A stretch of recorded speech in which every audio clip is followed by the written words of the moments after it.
ಉತ್ತರ ಕನ್ನಡ ಜಿಲ್ಲೆಯಲ್ಲಿ ಮಳೆಯ ಆರ್ಭಟ ಹೆಚ್ಚಾಗಿರೋದ್ರಿಂದ ಇಂದು ಕೂಡ ಶಾಲಾ ಕಾಲೇಜುಗಳಿಗೆ ರಜೆಯನ್ನ ಘೋಷಣೆ ಮಾಡಲಾಗಿದೆ. ಉತ್ತರ ಕನ್ನಡ ಜಿಲ್ಲೆಯಲ್ಲಿ ಭಾರೀ ಮಳೆಯಾಗ್ತಾ ಇರುವ ಹಿನ್ನೆಲೆಯಲ್ಲಿ ಇಂದು ಕೂಡ ಅಂಗನವಾಡಿ ಹಾಗೆ ಪ್ರಾಥಮಿಕ ಶಾಲೆಗಳಿಗೆ ರಜೆಯನ್ನ ಘೋಷಿಸಿದ್ದಾರೆ. ಜಿಲ್ಲಾಧಿಕಾರಿ ಲಕ್ಷ್ಮೀಪ್ರಿಯಾ ನಿನ್ನೆ ಕೂಡ ರಜೆಯನ್ನ ನೀಡಲಾಗಿತ್ತು. ಕುಮಟಾ, ಕಾರವಾರ, ಅಂಕೋಲಾ, ಹೊನ್ನಾವರ, ಭಟ್ಕಳ, ಶಿರಸಿ ಹಾಗೆ ಸಿದ್ದಾಪುರ ತಾಲೂಕಿನ ಶಾಲೆಗಳಿಗೆ ರಜೆಯನ್ನ ನೀಡಲಾಗಿದೆ.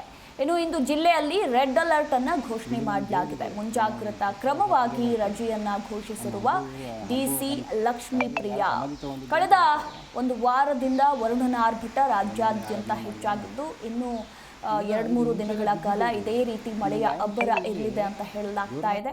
ಈಗಾಗಲೇ ಕರಾವಳಿ ಭಾಗದ ಜಿಲ್ಲೆಗಳಿಗೆ ರೆಡ್ ಅಲರ್ಟ್ ಅನ್ನು ಕೂಡ ಘೋಷಣೆ ಮಾಡಲಾಗಿತ್ತು. ನಿನ್ನೆಯೂ ಕೂಡ 4 ಜಿಲ್ಲೆಗಳಲ್ಲಿ ಶಾಲಾ ಕಾಲೇಜುಗಳಿಗೆ ರಜೆಯನ್ನು ನೀಡಲಾಗಿತ್ತು. ಇನ್ನು ಉತ್ತರ ಕನ್ನಡದಲ್ಲಿ ಇನ್ನೂ ಕೂಡ ಮಳೆಯ ಅಬ್ಬರ ಕಡಿಮೆ ಆಗಿಲ್ಲ. ಹೀಗಾಗಿ ಇವತ್ತು ಕೂಡ ಅಂಗನವಾಡಿ ಮತ್ತು ಪ್ರಾಥಮಿಕ ಶಾಲೆಗಳಿಗೆ ರಜೆಯನ್ನು ಘೋಷಿಸಲಾಗಿದೆ. ಇನ್ನು ಮಳೆಯಿಂದ ಸೃಷ್ಟಿಯಾಗಿರುವಂತಹ ಅವಾಂತರಗಳನ್ನು ಕೂಡ ನೀವು ಗಮನಿಸ್ತಾ ಇದ್ದೀರಾ. ಎಷ್ಟು ಮಟ್ಟಿಗೆ ಮಳೆ ನೀರು ಮನೆಗೆ ನುಗ್ಗಿ ಅಲ್ಲಿನ ನಿವಾಸಿಗಳು ಪರಿತಪಿಸ್ತಾ ಇದ್ದಾರೆ ಅಂತ.